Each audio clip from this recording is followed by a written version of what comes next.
welcome to my YouTube channel. In today's video, we're going to be doing my December wrap-up. So in the month of December, we ended up reading 7 books. All 7 were on the TBR. Like, I basically stuck to my TBR.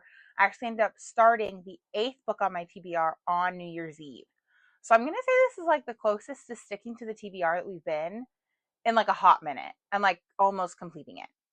We'll get to that here in a second. But overall, it was a really good month. I genuinely thought for like a solid 3 weeks that we were going to have my first 5-star month, like ever. Like, all of the books I was reading was 5 stars. We had one that was not a 5-star, but still good. Just a little bit of a letdown because I was comparing it to the book that came before it in the series. So we'll get into that here in a second. So we started the month of December off with Lost and Lassoed. This one is following Gus and Teddy, who are Clementine's brother and best friend from the first book in the Rebel Blue Ranch series. So at the start of this book, Teddy and Gus have a lot of animosity towards each other. They're just not clicking. Gus thinks that Teddy is a bad influence. Teddy thinks that Gus is a little bit too serious and too hard on people. And slowly but surely they start to form a really unlikely bond. Teddy is going through a time of change. A lot of things are going on in her life. Her best friend's getting married. The job that she's had for the majority of her adult life is changing. So she's going through a lot of things that she just isn't really prepared for and doesn't know how to handle. And Gus is also going through a lot of things that he's trying not to accept these changes, but his brother and his sister are back in town, they're growing up, all of these things are going on with the ranch, and he doesn't really want to accept that. But his dad, who's going to be retiring soon, wants him to kind of take over, but doesn't trust him to take over with the current stress load and the workload that Gus is kind of taking on. So they form this really unlikely bond. Teddy ends up becoming kind of his live-in nanny, since it is a single dad romance. And I did really like that. I really don't care if it's a super similar premise to every other cowboy romance with a single dad. I ate it up. I loved it. And again, it was a super skinny legend. I'm pretty sure I finished it in a day because I did immersive read it. So I was having a really good time with this one, gave it 5 stars. Sticking with our theme of 5-star reads in the month of December, the next book I picked up is Brimstone. This one is the sequel to Quicksilver by Callie Hart, so I can't really go into detail too much of what's going on in this one and what all happens, but just know it was a great time. I don't really understand the slander for it.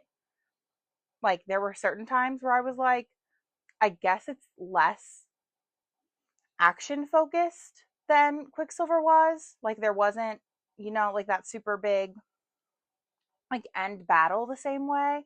And there were certain aspects where I was I guess I don't love, because there's 2 groups of there's 2 POVs, 2 groups that we're kind of following throughout the book. The main group gets separated into 2. And a part of me was maybe that was what people didn't like, but I like that. I like when we're following one character doing one thing and we're following another character doing another thing, and then at the end they're coming together and having everything fall into place. And it wasn't even the very end that they came together. They came together and there was still 150 pages left. So I was still having a great time. I don't know why people didn't love this, because I gave it 5 stars. I had such a good time. I ate it up, and I will be continuing when the 3rd book in the trilogy comes out in November of 2026. Okay, the next book that we picked up in the month of December was From Lukov with Love. This was the last book on my 25 books to read 2025 that I completed. We ended up only getting 19 of those books read, but if you want a full deep dive on those stats, I have a video on my channel about it. So this one, we're following 2 rival figure skaters. So our main MC was a singles skater. She used to just skate by herself, and then she transferred over to pairs a couple years ago to skate with her boyfriend, but her and her boyfriend broke up, and she's been really struggling to find another pairs partner. She's a little bit older. I believe she's 26 or 27, and in figure skating, that's kind of ancient. No one really wanted to be her partner because she was older, and so in comes Ivan Lukov, who is the son of the people who own the ice skating rink, and he's notorious for being a really great pair skater. He's super well known, super acclaimed, has Olympic gold medals, all of these things. And he says, hey, my partner's taking a season off. You're the only one that I know who could replace her, be her replacement for the season. And so basically they have one single season together to kind of get their stuff together. This is really the FMC's last chance to get to the Olympics, get to a nationals, regionals, any of those big accredited things. She sees this as really her last opportunity to do that. in typical Mariana Zapata fashion, this is a super slow burn. Like, they literally hate each other until like the last, I'm going to say 40 pages. That might be generous. They might not get together until the last 30 pages. But like, that's just what I love about her books. It's full of so much banter. Like, you can tell that they are like rivaling each other, but in like such a like cute way where they're like pushing each other to be better than they were before. And I feel like that is like what you need in this kind of like sporty romance where they both do the sport that's not really like super common. Usually it's one of them is an athlete or they're both athletes in different sports because they're doing the same sport, doing it together. It is kind of super adorable that they are trying to get the other one to be better. And I thought that was like a super cute dynamic and super fun. The FMC comes from a really big family.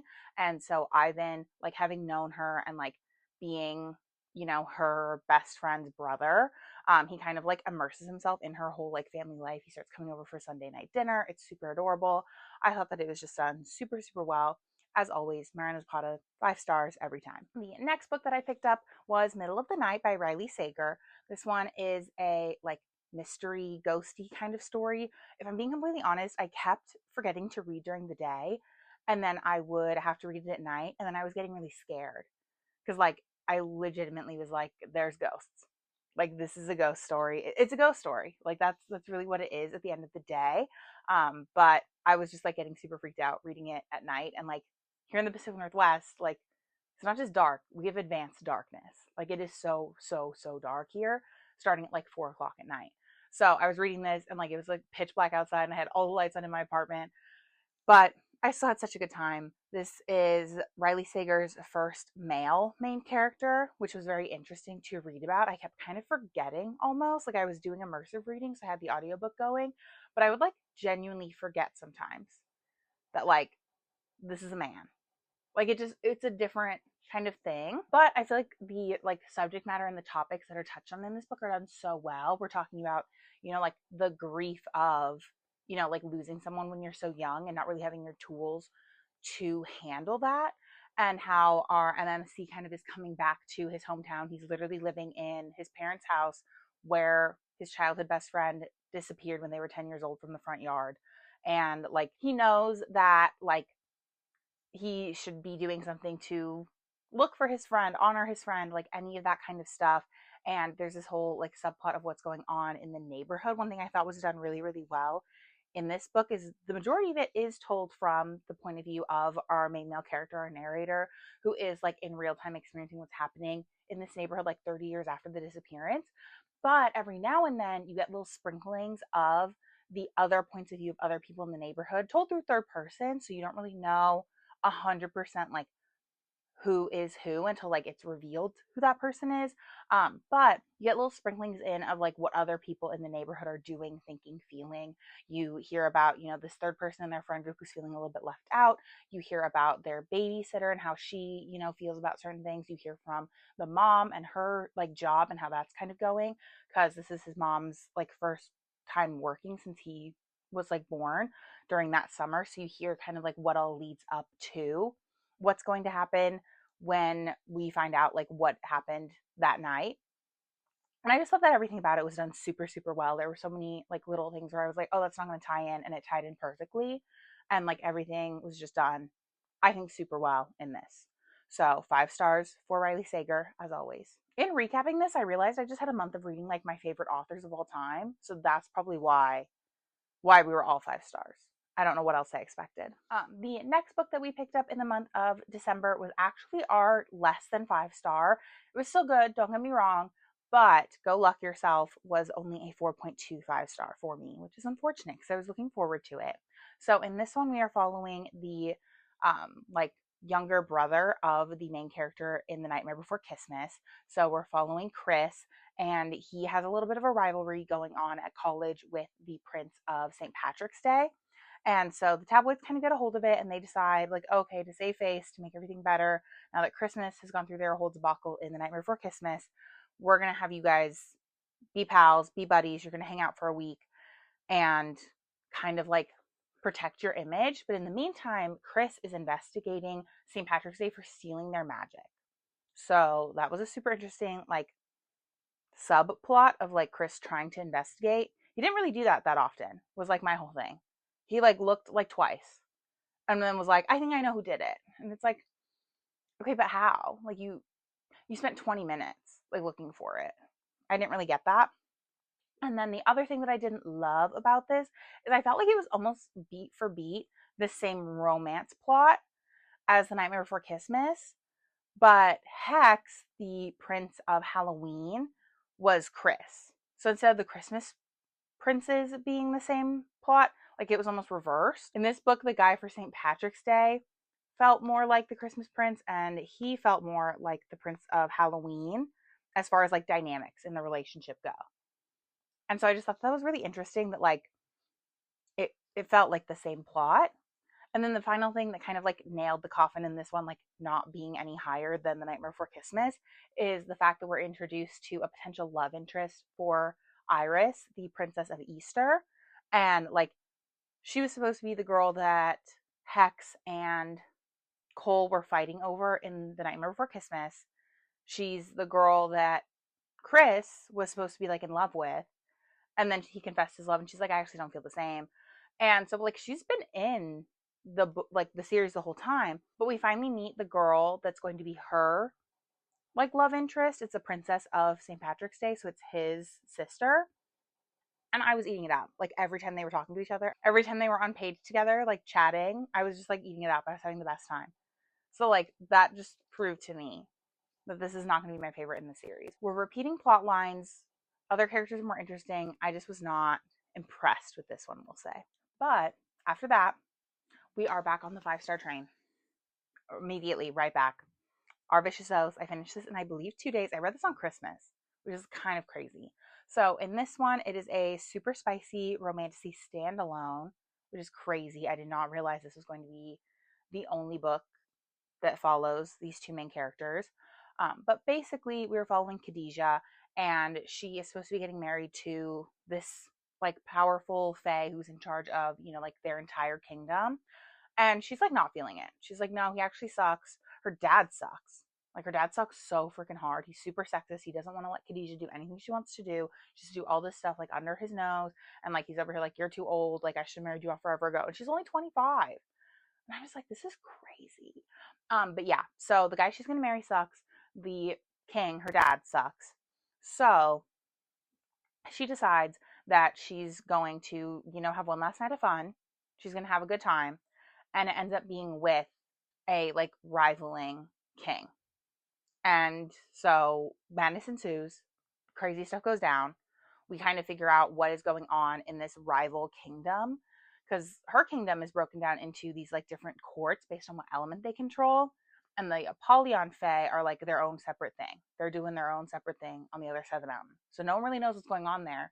And she gets there and she realizes like, oh, wait, like they're not that different than us. They're not that bad. Like they actually let women do shit there. Like it was crazy. But I was having such a good time. I absolutely ate it up.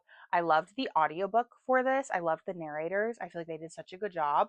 So 10 out of 10 recommend either immersive reading or just doing it as an audiobook if you are able.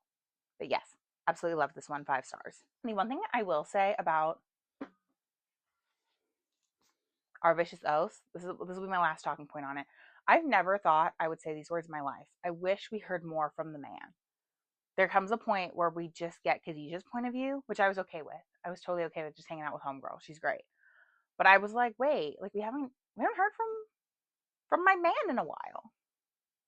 So yeah, that was my only thing where I was like, his point of view is not like as active in like I'd say the last quarter. I would say the last quarter is mainly the girl's point of view, which I was okay with. But I still was like, where's my husband? Where's my man? I want to listen to him. I want his input now.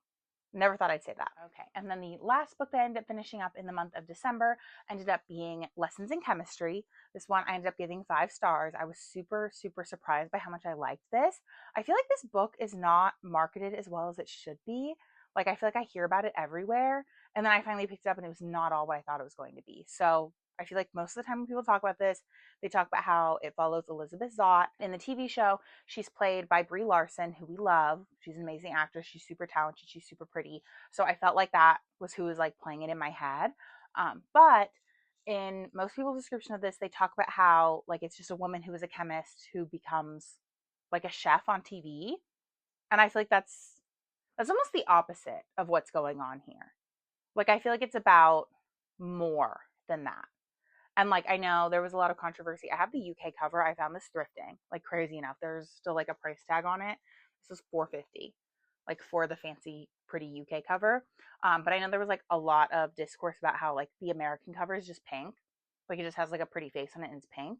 And that kind of like dilutes the message of the book and the purpose. And I fully agree. Like after having read it, like I hate the idea that this is a pink cover somewhere. Like that's disgusting. Like this is the cover it should be.